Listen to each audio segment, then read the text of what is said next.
Hello. Hello Mypal Yadav అన్న, good morning. Poshaiah అన్న, నమస్తే, చెప్పన్న. నమస్తే అన్న. అన్న అన్న ఈ ఉం.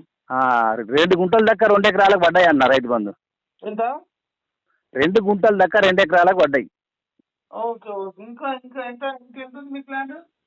ఇంకా 2 ఎకరాల 6 గుంటలు ఉంటుంది. అది కూడా వచ్చేస్తుందిలేనా ఫిబ్రవరి. అది మా మిస్సెస్ పంట ఉంది, నా పంట లేదు. ఒకరికి వచ్చింది, ఇంకొకరికి కూడా వస్తుంది. రైతు బంధు అయితే ఎవడు ఆపలేడు, ఎందుకంటే రైతులు బాగా కష్టపడతారు కదా. అది కరెక్టే అన్న. ఇంకోటి కదా, అదే బీఆర్ఎస్ కార్యకర్త, నేను నీకు ముందే చెప్పిన. అవును. ఎవరికి పార్టీలో వాళ్ళు ఉంటారు, ఈ గొడవలు ఎందుకన్నా? ఆ? ఎవరి పార్టీలో వాళ్ళు మెచ్చుకుంటారు కదా. ఇప్పుడు అదేంటి నల్గొండలో సభ పెడతాడట, తప్పకుండా ఏం పోతా. ఆడ సభ పెట్టద్దు, బిగువ పెట్టద్దు, అది పద్ధతి కాదు కదా. ఎవరైనా పెట్టద్దని చాలా మంది అంటున్నారన్న, మన నాయకులు, అంటే మీరు కాదు. ఇప్పుడు కాదన్న, వాళ్ళ పార్టీ కూడా వద్దంటారేమో, మీ పార్టీ వాళ్ళు పెట్టుకుంటారేమో. లీగల్ గా కూడా ఏమైనా వినకపోతే హైకోర్టుకి వెళ్తే హైకోర్టు చెప్తుంది కదా, లీగల్ గా ఎట్లుంటే అట్లా. లీగల్ గా బరాబర్ పెట్టుకుని హక్కు ఉంటుంది, ప్రతి ఒక్కరికి ఉంటుంది. మరి కోర్టు చెప్తే, కోర్టు చెప్తే పెట్టుకోండి, చెయ్యండి. పెట్టుకునే హక్కు అయితే ఉంటుంది కదా ఎవరికైనా. ఉంటుంది అన్న, ఇప్పుడు ప్రజాస్వామ్యంలో అన్ని రైట్స్ ఉంటాయి. బట్ వాళ్ళకి ఏదైనా పోలీసులకు ఏదైనా రాంగ్ ఇన్ఫర్మేషన్, రైట్ ఇన్ఫర్మేషన్, ఏదైనా ఇన్ఫర్మేషన్ ఉంటే మరి దాని గురించి ఏదైనా ఎంక్వైరీ చేస్తారేమో. అది ప్రాబ్లమ్స్ లేకపోతే శాంతి భద్రతలు ఒక్కటే లైన్ లో ఉంటది అనమాట. శాంతి భద్రతలకు ఏం ప్రాబ్లం కాదనుకున్నప్పుడు పర్మిషన్ ఇచ్చేస్తుంది కోర్టు కూడా. అంటే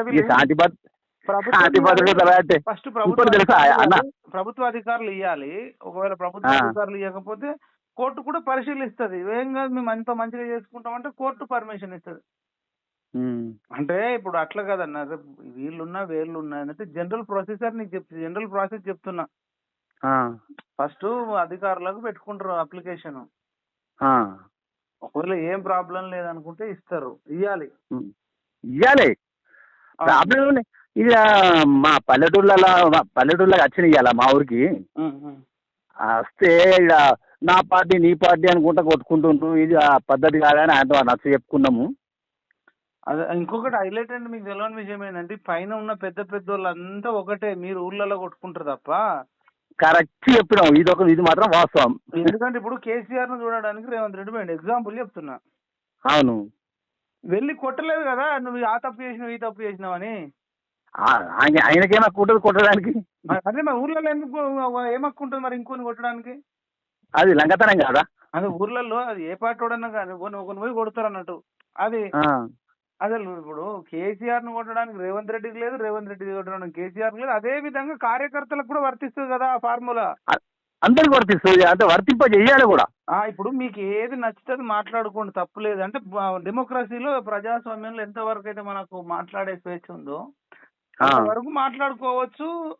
అంతవరకే చూడాలి తప్ప ఇంకా మాట్లాడినోని పోయి కొడతా, మాట్లాడినోని పోయి చంపుతా అంటే ఇంకా అది మరి రాజకీయాన్ని పోనీ కొట్టినా నువ్వు చంపినా ఆ పెద్ద పెద్ద రాజకీయ నాయకులు, అన్ని పార్టీల నాయకులే కలిసిమెలిసి అలాయ్ బలాయ్ దత్తాత్రేయ అలాయ్ బలాయ్ చేస్తాడు. ప్రతి సంవత్సరమో 2 సంవత్సరం ఒకసారి చేస్తే అన్ని పార్టీల వాళ్ళని పిలుస్తాడు. మంచిగా వాళ్ళు అబ్బాలు తాగుతారు, గట్క తింటారు, తెలంగాణ రుచులు ఉంటాయి, నాటుకోడి తింటారు, అన్ని రకాల అలాయ్ అన్ని తింటారు, అలాయ్ చేసుకుంటారు, బలాయి చేసుకుంటారు, కండు వేసుకుంటారు. బీజేపీ వాళ్ళు, బీఆర్ఎస్ వాళ్ళు, కాంగ్రెస్ వాళ్ళు మనం చూసినాం కదా, సిపిఐ వాళ్ళు, సిపిఎం వాళ్ళు. మరి వాళ్ళకి లేని దురద మనకెందుకు అంటున్నా? కరెక్టే అన్న, అది అందరికి తెలియాలనే మీకు ఫోన్ చేసిన. ఎందుకంటే పడ్డాక పడలేదని అనొద్దు, కానీ భరోసా మాత్రం రాలేదన్న. రైతు బంద్ వచ్చింది కానీ భరోసా మాత్రం రాలే. ఇంకా రైతు ఎందుకంటే పేరు మార్చలేదు రైతు భరోసా పేరు కాదు, 7,000 ఇస్తున్నారు కదా. అవును, 7,000 ఇస్తేనే ఇప్పుడు పాత పద్ధతి ప్రకారం ఇస్తున్నాం. ఇంకా బుద్ధి ఉందా ఆయనకు? ఎందుకు చెప్పాలన్నా? అంతే కదా కదా. ఇప్పుడు ఇవన్నీ ఏమైతాయి అంటే అన్న, మాట తప్పినాయన్ని కౌంట్ అవుతాయి. ప్రజలు సరే మళ్ళా కొంతకాలం తర్వాత అంతా ఓవరాల్ గా కొంత మంచిగా ఉందంటే కొన్ని క్షమిస్తారు, మంచిగా లేకపోతే దానిలో భాగంగా ఇది కూడా మోయాల్సి వస్తుంది, బుద్ధి చెప్తారు అంటున్నా. కరెక్టేనా? ఇప్పుడు మనం ఉదాహరణ చిన్నగా చెప్తా. ఒక 2 ఎడ్లు మోసుకోవడానికి 2 ఎడ్లు 2 తూమెలు మోస్తాడా? మొయ్యడు అది కాదు. మరి ఈ గవర్నమెంట్ కూడా 6 గ్యారంటీలు ఇవన్నీ అవసరమే లేదు. ఓడడిగింది ఆయనను. అవును అంతే కదా. కాదా అన్న? అంతే అంతే అంతే. ఆయనను ఓడడిగింది, ఇవన్నీ ఓడి పెట్టుకున్నాడు, ఇవన్నీ నెత్తి మీద పెట్టుకొని ఆయన ఊపిలో కూరుకుపోతున్నాడు. మరి ఇప్పుడు ఎవరు చేసుకున్నా వాడు అనుభవిస్తాడు కదా. అనుభవిస్తాడు, తప్పదు ఇక. ఆయన మొత్తం కూరుకుపోతాడు, ఎంత లేకుండా అవుతాడు ఆయన.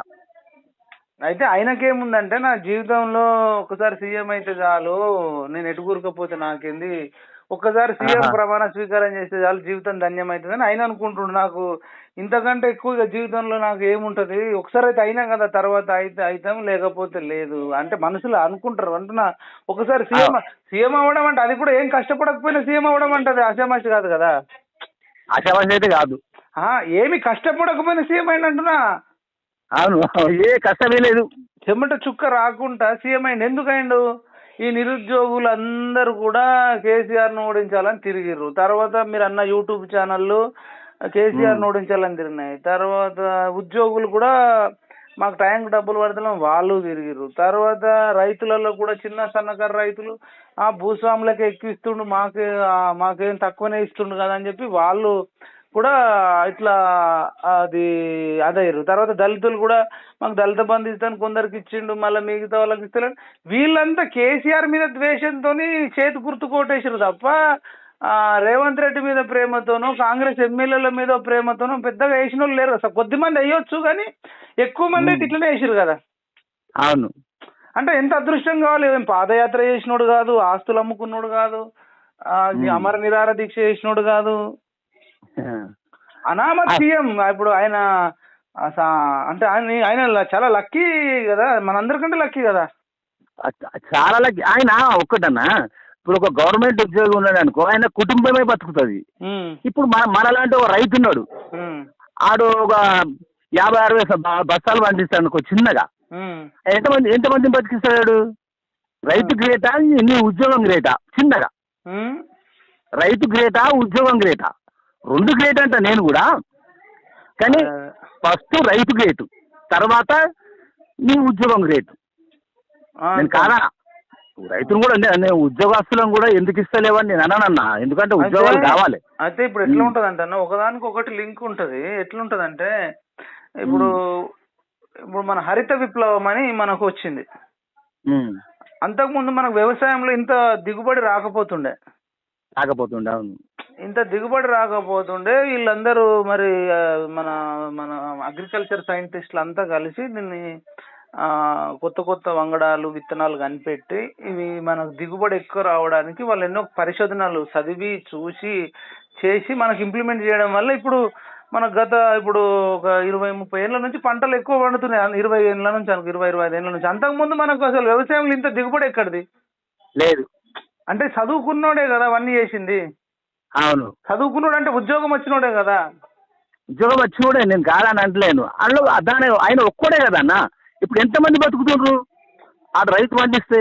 అట్లా అంటలేనన్నా. ఇప్పుడు వాళ్ళు అంత గనక కాదు కనిపెట్టకపోతే సరే, రైతును గ్రేట్ కాదని ఎవడు అన్నాడు, కానీ వాళ్ళు అంత దిగుబడి వచ్చే ఫార్ములా గనక కనిపెట్టకపోతే అనేక మంది అంతే తక్కువనే పండిస్తాడు కదా. తక్కువ పండియడం వల్ల సరిపోకపోతే మర్డర్లు, ఆత్మహత్యలు, హత్యలు అవుతుండే.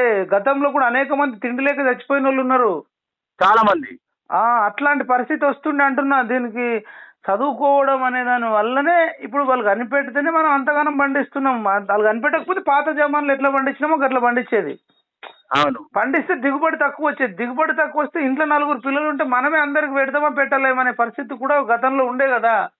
అవును, ఇప్పుడు నాకు తెలిసి మా తాతనట, మాది మా అమ్మ వాళ్ళ నాన్న మట్టి ఎర్ర మట్టి మరి నల్ల రాయగడ మట్టిలో పెరిగేసుకుని తినేదట. మట్టి కూడా తినేదట ఆకలికి, అంటే లేక అప్పట్లో. ఎర్రమట్టి కాదు, నల్లమట్టి. నల్లమట్టి తింటారు. నల్లమట్టి తినేదట అప్పుడు, తిండి లేక. కానీ ఇప్పుడు కూడా కొంతమంది గర్భిణీ స్త్రీలు వాళ్ళు వీళ్ళు నల్లమట్టి తింటారు. సరే, అది ఎందుకోసం తింటారు నాకు తెలియదు, కానీ అప్పుడైతే అప్పుడు అన్నం లేకపోవడం వల్ల ఇది కడుపు నింపుకోవడానికి తినేదట. సరే, ఇప్పుడు గర్భిణీ స్త్రీలకు ఏ ఆరోగ్యపరంగా ఇస్తారో ఎట్లా ఇస్తారో నాకు తెలియదు, కానీ కాదు వాళ్ళు కావాలని తింటారు వాళ్ళు. సరే, ఎందుకంటే మట్టి మీద పులుపు మీద మామిడికాయలు అవి ఉంటాయి చూడు, కాకపోతే మా తాత అట్లా తినేదట, అంటే మా తాతనే తిన్నాడంటే అందరి తాతలు తిన్నట్టే కదా. అన్నతాతలు తిన్నట్టే. అయితే ఆ రోజు నుంచి ఈ రోజు మనము అన్ని ఉత్పత్తులు అన్ని పెరిగినాయి అంటే ఈ విద్య, చదువు వల్ల, తర్వాత ఉద్యోగం వల్ల ఇవన్నీ అయినాయి. అంటే మనిషి పరిణామ క్రమంలో ఇవన్నీ జరిగినాయి కాబట్టి మనం ఈ రోజు హాయిగా ఉన్నాం. ఇప్పుడు ఈ రాజకీయ నాయకులతో కాదు మనం ఉన్నది. ఇప్పుడు నీకు సెల్ ఫోన్ కనిపెట్టింది ఏదైనా రాజకీయ నాయకుడు కనిపెట్టిండా? లేదు. తర్వాత సిలిండర్ కనిపెట్టింది రాజకీయ నాయకుడు కనిపెట్టిండా? ఒక 2 వీలర్ బైక్ రాజకీయ నాయకుడు కనిపెట్టిండా? కాదు.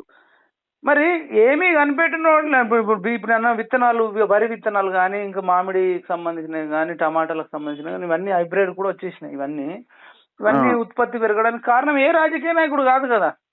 కాదు. కానీ మనకి కనిపెట్టిన సైంటిస్టులకు మనం పాలాభిషేకాలు చేయం, కానీ రాజకీయ నాయకులు కూర్చున్న దగ్గర వీళ్ళే సగం మింగుతారన్న. ఏ రాజకీయ నాయకులైనా ఎక్కువ మంది ప్రతి రాజకీయ నాయకుడు మింగుతాడు కాదను. దాని అట్లా ఎలాంటి మింగి మళ్ళీ మనతోనే పాలాభిషేకం చేయించుకుంటారు. మనం నిజంగా చేయాల్సి వస్తే సైంటిస్టులకు చేయాలి ఫస్ట్ అంటున్నా.